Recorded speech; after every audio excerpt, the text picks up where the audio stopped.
सोचिए, एक तरफ देश में एक नॉर्मल बच्चा है, वो सीबीएसई या स्टेट बोर्ड की पढ़ाई करता है, साइंस सीखता है, मैथमेटिक्स पढ़ता है और कंप्यूटर चलाना भी सीखता है और उसी के साथ वो कानून का सम्मान करना भी जानता है।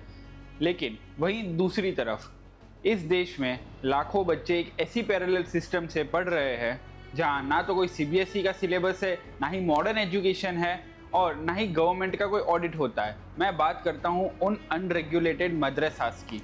आपको क्या लगता है?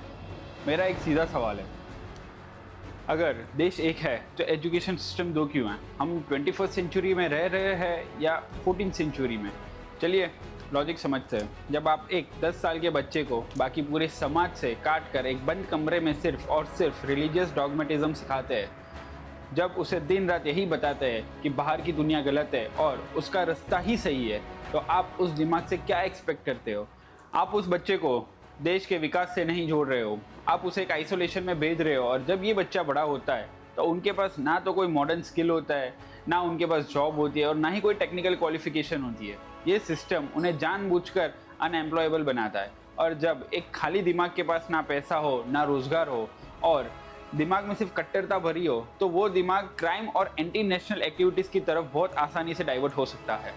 आपको क्या लगता है? हमें इस समस्या का एक परमानेंट हेडलाइन सॉल्यूशन चाहिए। आज मैं इस प्लेटफॉर्म से 3 चीज़ की डिमांड करता हूँ। पहले, 18 साल की उम्र तक जब तक एक बच्चा अडल्ट नहीं होता है, हर एक बच्चे के लिए सिर्फ और सिर्फ नेशनल सेक्युलर सिलेबस मैंडेटरी होना चाहिए। हर बच्चे को पहले साइंस, मैथ्स और कॉन्स्टिट्यूशन पढ़ना होगा। दूसरा, देश के हर एक मदरसा की फंडिंग का एक एक रुपया ट्रैक होना चाहिए। अगर कोई इलीगल कैश या फॉरेन फंडिंग पकड़ी जाए तो इंस्टेंट क्लोजर और असेट सीजर होना चाहिए। तीसरा, जो मदरसा मॉडर्न साइंस और स्टैंडर्ड एजुकेशन देने से मना करे, उन पर ताला लगाओ और उन्हें नॉर्मल स्कूल्स में कन्वर्ट करो। टैक्स पेयर का पैसा किसी भी पैरेलल अनऑडिटेड सिस्टम को फंड करने के लिए है ही नहीं। देश सुपर पावर तभी बनेगा जब एक क्लासरूम से देश के लिए साइंटिस्ट, इंजीनियर और लीडर्स निकलेंगे, ना ही किसी एक कम्युनिटी के आइसोलेशनिस्ट। भेदभाव बंद होना चाहिए, कानून सबके लिए बराबर होना चाहिए। आपको क्या लगता है? अगर आपको भी लगता है कि one nation one education system होना चाहिए, तो इस वीडियो को शेयर कीजिए और अपनी आवाज़ उठाइए।